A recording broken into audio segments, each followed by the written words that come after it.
بسم الله الحمد لله والصلاة والسلام على رسول الله وعلى آله وصحبه ومن والاه رب اشرح لي صدري ويسر لي أمري واحلل عقدة من لساني يفقهوا قولي. Et j'ai envie de vous raconter une super belle histoire qui a été racontée par un de nos savants contemporains.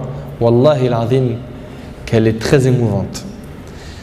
C'est l'histoire d'un homme qui a dit à sa femme: et si on allait manger dans un restaurant? Elle lui répondit: non, je te propose plutôt d'aller le demander à une autre femme. Moi, je ne mange pas au resto avec toi, va manger au resto avec une autre femme. Il s'étonna, il lui dit: je t'invite à manger et tu me dis de sortir avec une autre femme? Mais comment ça? Je ne suis pas de ce genre d'homme. Et quelle femme tu parles? Et de quelle femme tu parles? Elle dit: ta mère. Imagine la scène. Ta mère, je renonce aujourd'hui à ton invitation pour que tu invites ta mère. Ça fait longtemps que tu ne l'as pas invitée à manger ou à se promener, sors donc avec ta maman. Il lui a dit qu'Allah te récompense. Et il a tout de suite appelé sa mère et il lui a dit: maman, prépare-toi, je vais venir te chercher en voiture et on ira manger et se promener ensemble. Sa mère ne l'a même pas cru. Sa mère ne l'a pas cru. Elle lui a dit: c'est vrai? Il lui dit: oui, par Allah. Viens, aujourd'hui, on va manger ensemble. Entre nous, billah alaykoum.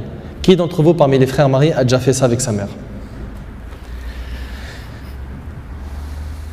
Et effectivement, ils allèrent ensemble au restaurant. Et la mère s'est remplie d'amour, de joie et de bonheur. Pour elle, c'était un beau rêve.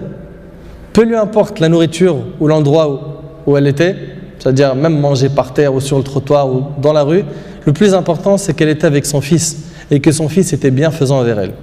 Et qu'il ne l'a pas oublié, qu'il ne l'a pas négligé en s'occupant de sa femme et de ses enfants, et elle passa un jour avec lui qui était l'un des meilleurs jours de sa vie. Elle lui dit au retour, l'homme dit à sa mère au retour: maman, tu es contente? La sortie t'a plu? Elle dit: oui, wallahi, c'était mashallah. Elle dit: oui, qu'Allah te récompense. Il répondit: Inch'Allah, je le referai. Elle dit: non, Inch'Allah, la prochaine fois, l'invitation viendra de moi. Il lui dit: Inch'Allah. Et des semaines et des mois passèrent, le frère a été occupé, puis sa mère tomba malade et mourra. Qu'Allah lui fasse miséricorde. Son fils était très triste.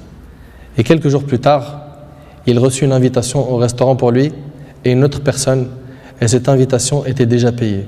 Étonné, il se demanda de qui vient cette invitation déjà payée.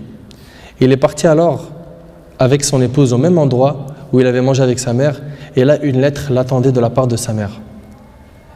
Il y avait écrit: mon cher fils, qu'Allah te récompense, je t'avais promis de t'inviter au même endroit pour manger, mais tu étais souvent occupé.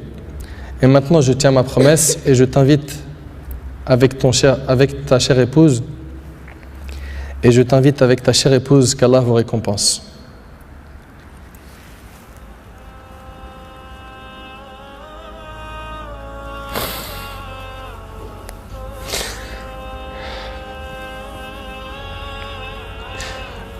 Wallahi mes frères, la valeur de la mère, elle est très sacrée.